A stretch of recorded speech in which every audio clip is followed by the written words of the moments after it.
It's not just Shein. Why are all your clothes way worse now? I'm shopping at Abercrombie for the first time since I was in high school. Mildly triggering because this was like the coolest store back in the day, but I could never afford it because my family is middle class. Now that I'm here, I'm noticing two main Middle class and you couldn't afford it. Wait a minute. things. One is that everything is kind of affordable, which was definitely not the case in high school. The other thing that I'm noticing is that everything is just a little bit shittier than you would want it to be. I'm seeing a lot of like loose threads on things and a lot of stuff that's just made out of 100% synthetic fabrics. The clothing just doesn't feel like this nice, firm, high quality that I associated with Abercrombie. Abercrombie still... Also, I just want to say one other thing. The men's fashion guy has a great thread on it, but thread, no pun intended. Anyways, don't villainize all synthetic fabrics. There are lots of synthetic fabrics that are still really nice. I think like rayon is an amazing silk alternative, an amazing synthetic silk alternative that actually is really nice, is just as lightweight, is just as cooling of a material, etc. And also the processes for making different types of synthetic fabrics is very different. And the quality of different synthetic fabrics is different. It's kind of, I don't know if there's a great example that I could pick, but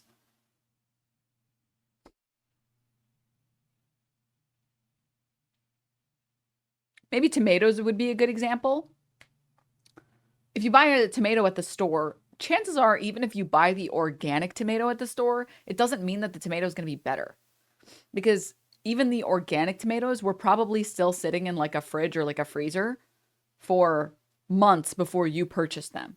But you know what does make tomatoes better? Growing them yourself. Because you get to enjoy them fresh. And they actually have a semblance of flavor beyond water and slime. It's sort of the same thing with regard to synthetic fabrics. Not all synthetic fabrics are bad, and not all synthetic fabrics are made equal. Like some polyester will last you a very long time, and some synthetic polyester fabric will last you no time at all. Like you put it in the dryer once and it somehow is melted. So yeah. Not all. It's just that certain fabrics like cotton tend to just be better. They just usually are better. But it's not a one size fits all type of thing, okay? Bellini, thank you so much for the gift up to Little Sil. Thank you. I hope I didn't miss anyone. All right.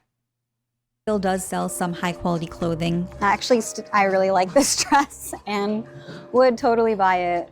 And I'm glad they've decided to start using normal lighting in their stores. But seeing so much cheap and low quality stuff there made me wonder, did clothing used to be better when I was a teenager? Not just at Abercrombie, but across the board. So I scoured eBay, Depop, and Poshmark. How do you find videos to watch on stream? I just scroll YouTube. For clothes from trusted brands of the 90s and 2000s. Then I went to those same stores and bought the 2024 version of each item. Abercrombie was like legendary for really high quality denim. To compare the old and new, I got help from Amanda McCarty.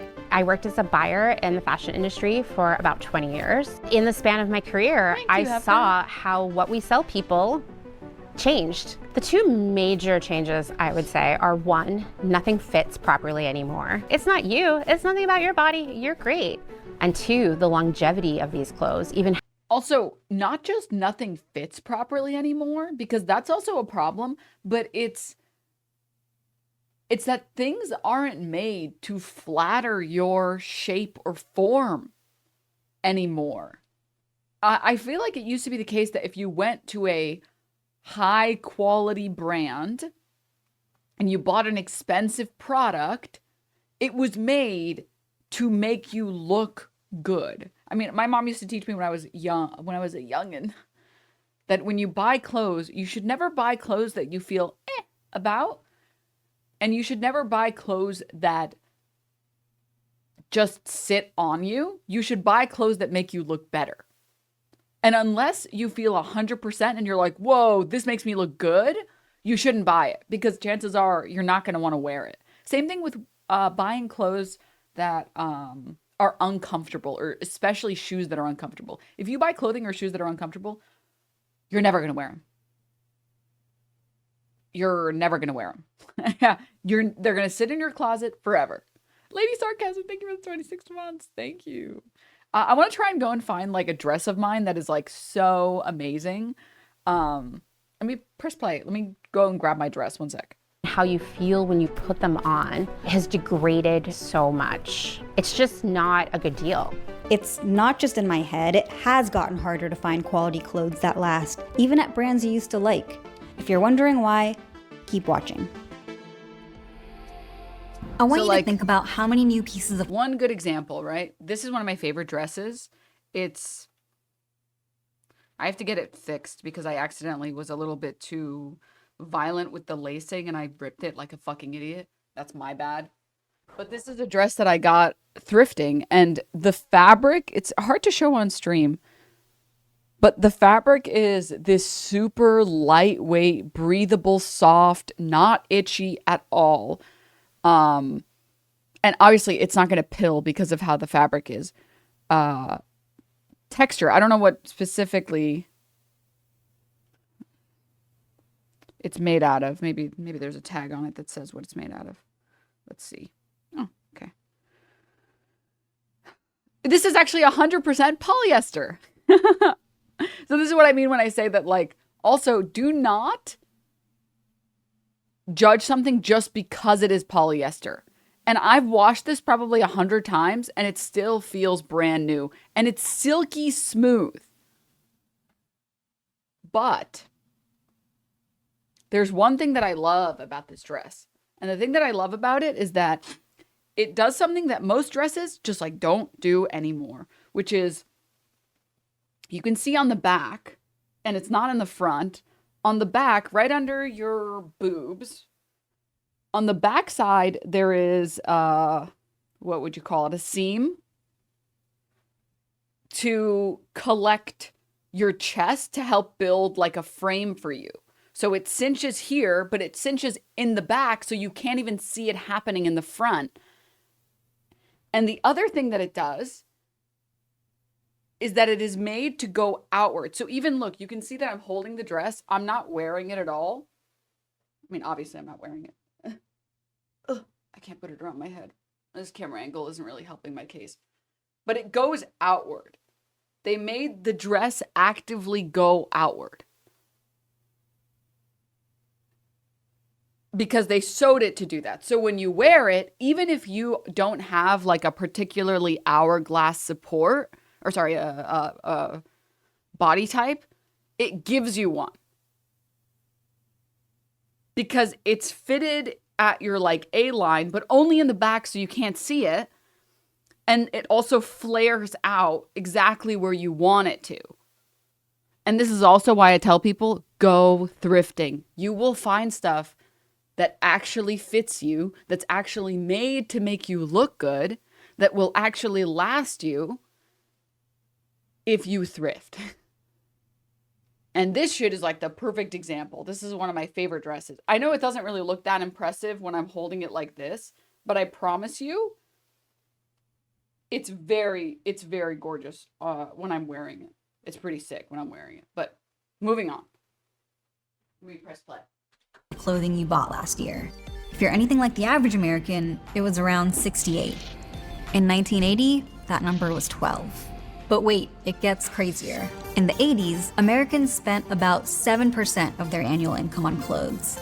Today, it's just 3%. We spend half as much, even though we're buying 5 times more. This Abercrombie ad from the 80s helps explain why. The high-quality wool was a huge selling point. They even tell you exactly where it's from. And notice how they say this is part of their fall collection?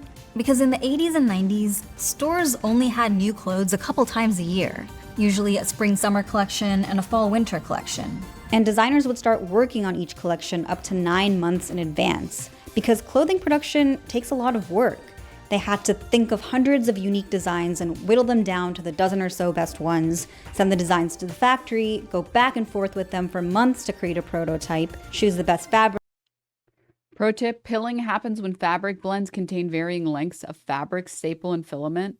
So 100% cotton, 100% polyester will not pill. Ooh, I didn't know that. Liltopher, thank you so much for the tier 1. Thank you. I picked up a goddamn custom fucking made suit for $2 that fits so clean. Hell yes, what the fuck? Dude, that's sick. That is amazing. Fabric, the right embellishments, and figure out the proportions for different sizes. After all that, they'd place a massive order with the factory and then just pray the design would sell. It was kind of like a game of chance. You'd place 2 huge bets per year, and if your styles flopped, you'd be stuck with a whole bunch of clothes you'd have to sell at a discount or just throw away. That risk is why so much care and thoughtfulness went into making each piece of clothing, and why you could expect quality at every price point, even discount stores like Sears or JCPenney. Just look at the way JCPenney advertised their suits in this ad from the 80s. 2-piece suits that are expertly tailored, classically designed, and have an elegant touch. They're not selling you on the price or the trendiness, but on the craftsmanship and design. Even one of the cheaper suits on the market was still pretty high quality, which is probably why if you adjust for inflation, this $160 suit would cost $600 today. If you go to JCPenney now, you can easily get a 2-piece suit for under $200.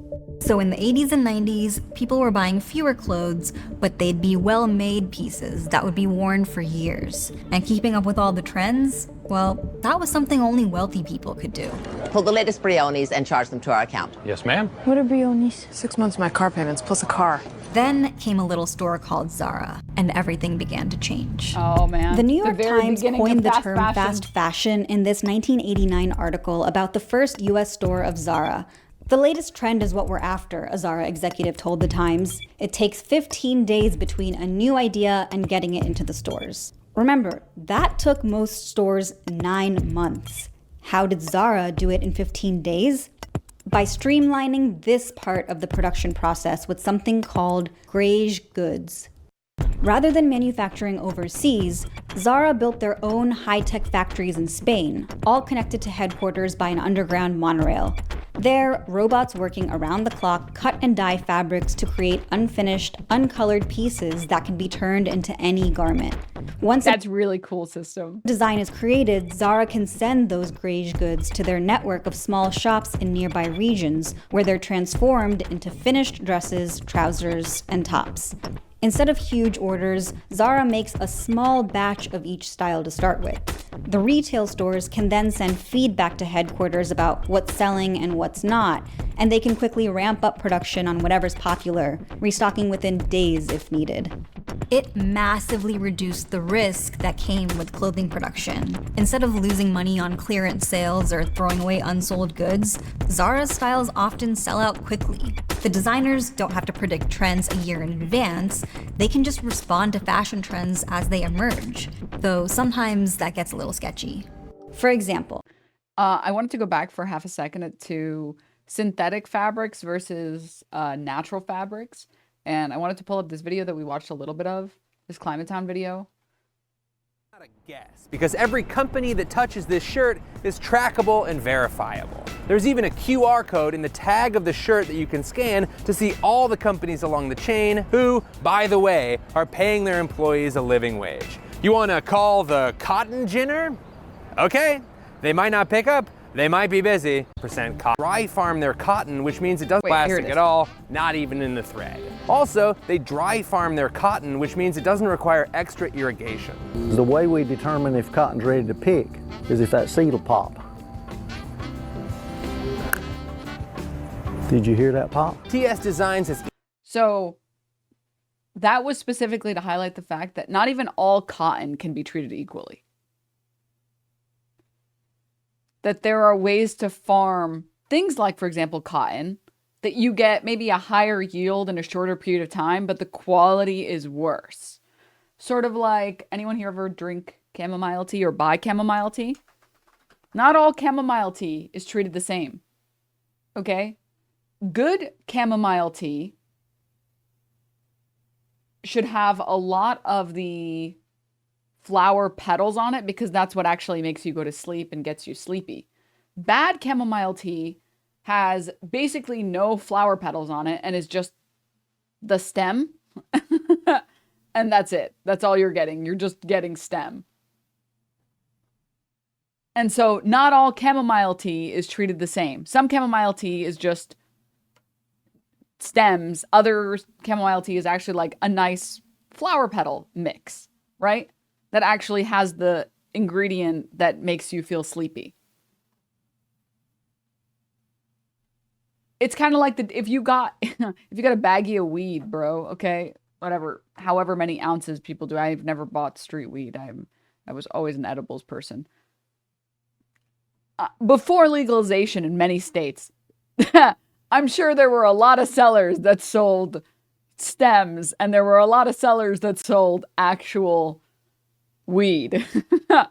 Not all street weed is the same. Not all of that would be treated the same. Yeah, I sold stems. I'm from LA. In the same way, just because you find an article of clothing that's like 100% cotton, it doesn't mean that it's good. It can be lower quality cotton. And just because something says it's polyester, it doesn't automatically mean that it's bad. It's probably bad, but it doesn't automatically mean that it's bad. And it's important to know that these sweeping generalizations are not useful for actually finding quality items. Okay, moving on. Let's get back to the video. Here's a look from the high fashion designer Celine, from a collection that debuted on the Vogue runway in 2013. This skirt would have retailed for at least $1,000. And here's a very similar looking skirt selling on Zara's website for just $80. According to the Wayback Machine, Zara had this skirt for sale by August, which would have been just a few weeks after Celine's version landed in boutiques. These runway knockoffs and how quickly Zara could get them into K-Corp 100% chamomile stems. stores were wildly popular. By August 2008, Zara's parent company Inditex became the world's largest fashion retailer. This is also when you had the rise of two other fast fashion giants of the new millennium, Forever 21 and H&M, which pioneered a new way to bring the runway to the masses. They'd partner with luxury designers to make exclusive lines for H&M at affordable prices, starting with Karl Lagerfeld in 2004. God, is it true? Of course it's true. This part of the story, it seems sort of like a win for the 99%. Fast fashion was making it so that anyone could wear runway designs while they were still popular. That was a new thing. Of course, encouraging lots of consumers to buy low-cost clothes that would go out of style quickly would shockingly have some downsides too, but we'll come back to that.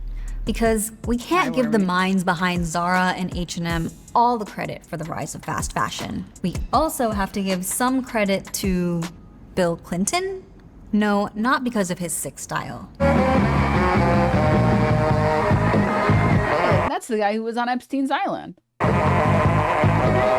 In 1994, President Clinton signed NAFTA, the North American Free Trade Agreement, which made it cheaper to make clothes in Mexico. And a few years later, he normalized trade relations with China.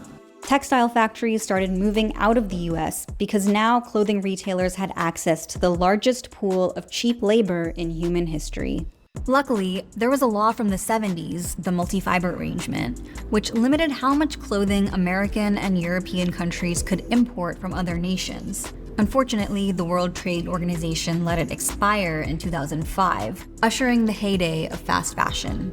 Because now, there was nothing stopping companies from producing everything in the countries with the lowest wages, the fewest labor laws, and the laxest environmental regulations. We've arrived at the fashion landscape that I remember from my teens. In the 2000s, you had 4 distinct buying options ranging in price and quality. High fashion or luxury brands, department... Also, the worst part is, nowadays, luxury brands aren't even luxury anymore. Because they use the same labor. Stores, mall brands, and fast fashion. But these days, it kind of feels like the bottom of this pyramid has collapsed and everything's a little cheaper and shittier. J. Crew, Anthropologie, Abercrombie, these didn't used to be considered fast fashion, but now they arguably are. And that's because of two very big things that changed the experience of shopping into the hellscape of today. The first is the 2008 financial crisis. Middle-class consumers no longer had as much money to spend, so they began drifting over to cheaper options.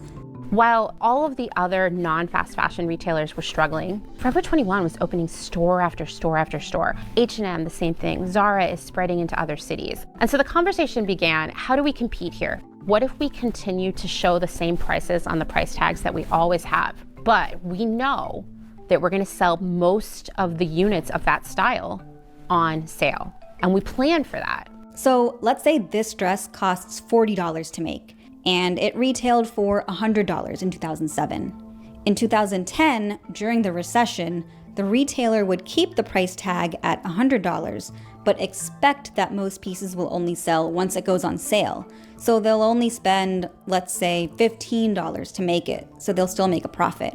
And how do you make clothes for cheap? Well, by making cheaper clothes. You add synthetic materials like polyester instead of selling pure natural fibers like cotton and wool. And again, I just want to push back on this again. Like, it's a little bit more complicated than just synthetic fabrics always worse than non-synthetic fabrics. It's a little bit more complicated. Just a teeny weeny bit. The fashion guy on Twitter has a lot of great threads on synthetic fabrics versus natural fabrics. You skimp on details like pockets, buttons, and zippers, and offer less sizes.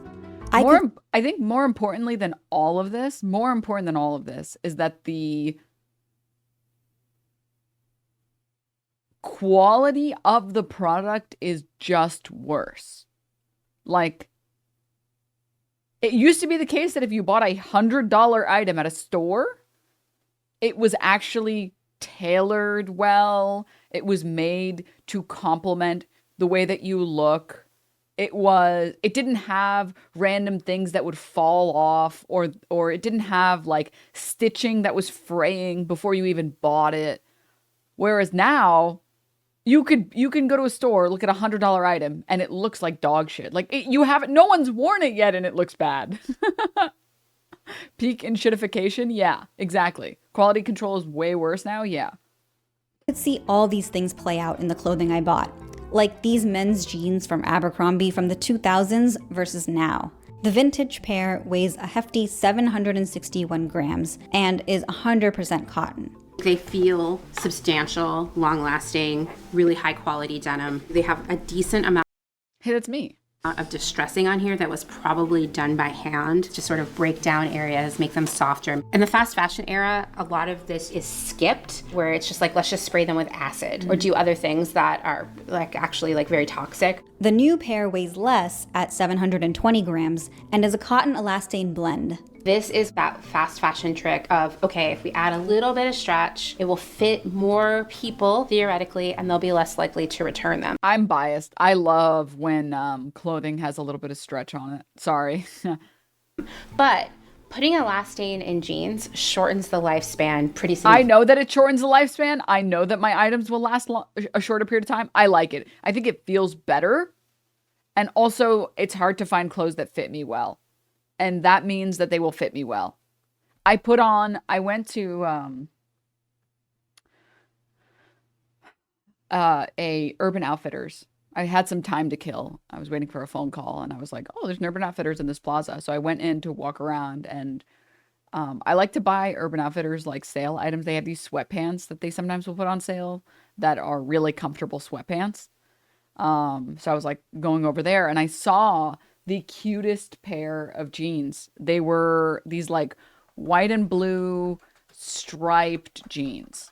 And it was like a lot of thin stripes. They kind of looked, oh man, the camera's not going to like the way that this looks, but they looked a lot like this. The camera really does not like, screens do not like this pattern, Jesus. But anyways, in person, it looked really, really cute. And I try them on and I'm like, oh my God, these are so cute. They're so nice. I cannot wait to get these. I'm trying to get it off the screen and my mouse is not being responsive. Okay, there we go. And I was so excited. And then I'm like looking and it's like a low rise. So you can see like your belly button and like whatever the fuck this area is called underneath your belly button. It looked so nice. And then I turn around and I am not joking when I tell you, it flattened my ass into this horrible, like pancake shape. It gave me a large square ass. Like I wish I bought them just to show you guys how terrible they looked on me. I was like really trying to squeeze in there. I was like, come on. Oh, okay, they fit. Nice. And I always have that struggle, like squeezing them up. All right. And I was like, I was so sure. I was like, they're going to look good. Turn around. Like, again, just so you guys can get an image of what it looked like. From the front, it looked perfect. And from the back, it was like, here's like, oh my God, my mouse is lagging. Like this. It looked like this. Can't my mouse? Hello, please. Oh my God. Let me get my other mouse. It's dying in the middle of my strokes. Jesus. Okay, hold up. It was like this. And then from the side, normally when I wear jeans, they look like this. These look like this. And then from the very top, my ass is trying to like escape. It's like, please let me out. Let me out. I need a break. They were not made for me. It was like, anyways. Yeah.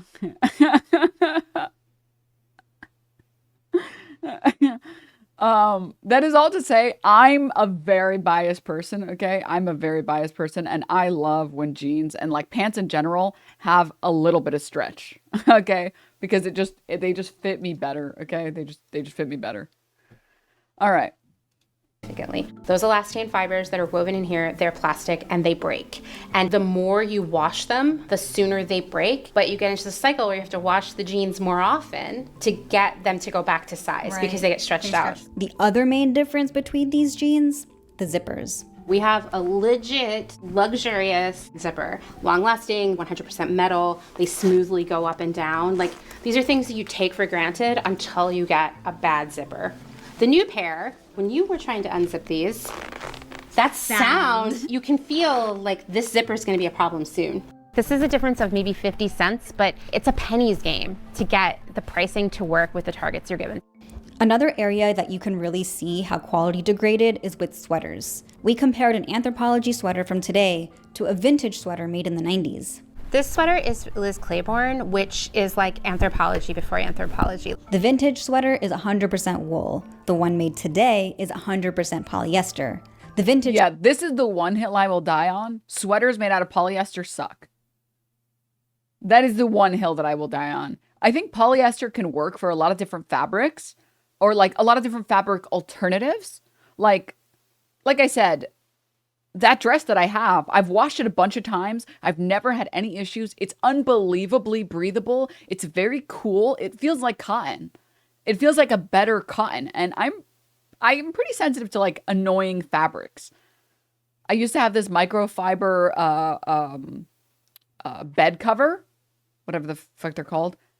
And it was just irritating me so much. I had to switch it for like 100% cotton. I was like, I'm going to splurge and get a nice bed cover because this is really annoying me. Like I'm almost like itchy in the middle of the night. So I'm a little bit particular about fabrics. And there's some polyester that's actually pretty nice. There's some polyester that actually, it's okay. It's fine. Polyester for sweaters, do not ever. Sweater has metal buttons. The other one has no buttons at all. The vintage sweater is a size medium. The one made today is one size. When I see one size in something, I'm like, oh, it's because they couldn't afford to buy it in sizes to meet the margin targets. Even with all these cost-cutting measures, traditional retailers were struggling. And that's around the time private equity firms started buying them up, saddling them with debt, and letting all the business decisions be made by finance bros whose idea of fashion is that Patagonia vest over a gingham shirt. And on top of all that, Business bros. there's still that other huge change that I mentioned, the final death knell in quality clothing. Also, someone linked it. But yeah, this is a great thread from the Twitter fashion guy. Everybody knows the Twitter men's fashion guy. But there's a post that says, start reading labels like you read food labels. And it's like natural fabrics, toxic fabrics. And on the left, it says like leather, silk, wool, cashmere, cotton, bamboo, linen, hemp. And on the right, the toxic fabrics, polyester, viscose, acrylic, nylon, rayon, acetate, polyamide, and spandex. And then the men's fashion guy has a great breakdown of like why this is stupid. And also these aren't toxic. And also the person making this fucking stupid visual diagram doesn't even know what they're talking about. Viscose and rayon are the same thing. And the bamboo picture, the bamboo fabric pictured is also likely rayon. And it's from the fucking Wikipedia rayon page. Like this is just a crystal mommy spreading garbage, basically. But yeah, they're talking about how nearly every high-end suit, sport coat, or pair of tailored trousers is lined with Bemberg, which is a name for cupro, a material made from rayon. Rayon is so great that even the best bespoke tailors in the world use it for lining. That is to say, just because something is synthetic, it doesn't mean that it's automatically evil and bad. That's not how that works. And there's lots of instances where using synthetic fabrics makes sense. It's about when you're using it, where you're using it, and how was that fabric made? Like, what was the quality and the effort put into creating a piece of fabric? Because that makes a huge difference. And yeah, the same also applies here. Natural doesn't automatically mean that it's better. And he talks about how your rayon is a soft, slippery fabric that's often used as a silk substitute. It's more breathable than silk, which is why tailors switched to it about 100 years ago. Why do you want this material for your jackets and pants? For one, they help you slip into your clothes, especially when it comes to things like sleeves. So you ever put on like a blazer that doesn't have the lining on the inside and it gets stuck on your button down? Well, a nice blazer is lined with rayon so that your arm just slides right in, even if you're wearing cotton underneath it. As you remove more of the lining, the back of the jacket can breathe better. It's good for hot summer days, but depending on how the fronts are constructed, you can end up doubling up on the jacket fabric, which may be less breathable than rayon. Thus, rayon has its use. Rayon isn't just for lining. It can also be used with shirts. I like how rayon shirts feel cool and slippery. They're cheaper and they're easier to maintain than their silk counterparts. Let's take another potential use. Cotton doesn't have the natural crimp found in animal hair, so cotton fabrics don't have that spring back quality that's found in wool. It's easy to understand this when you put your hands into a wool jacket's hip pockets. There is spring. I'm sure other people have noticed this as well. Cotton is a very firm fabric. Plant-based fibers, such as linen and cotton, they don't have this quality. So cotton, corduroy, and linen garments can be really stiff. This is why you have to cut them a little bit larger. If these garments are too trim, the seams will be prone to ripping.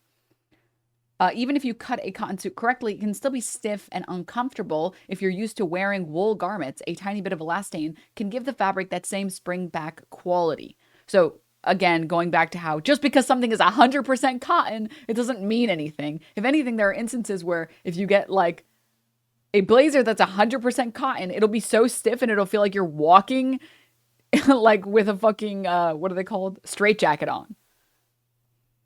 Because the way that different fabrics are made, the qualities of different fabrics, how they come together, it's very different. And also, the quality of fabrics now and the quality of fabrics then is going to be very different. A perfect example of this is wood grain now. This. So because of how much wood production we have and because of industrialization, the wood that we get now at like Home Depot is not the same as what we used to get before we, deforested everything. Gremlo, thank you so much for the 21 months.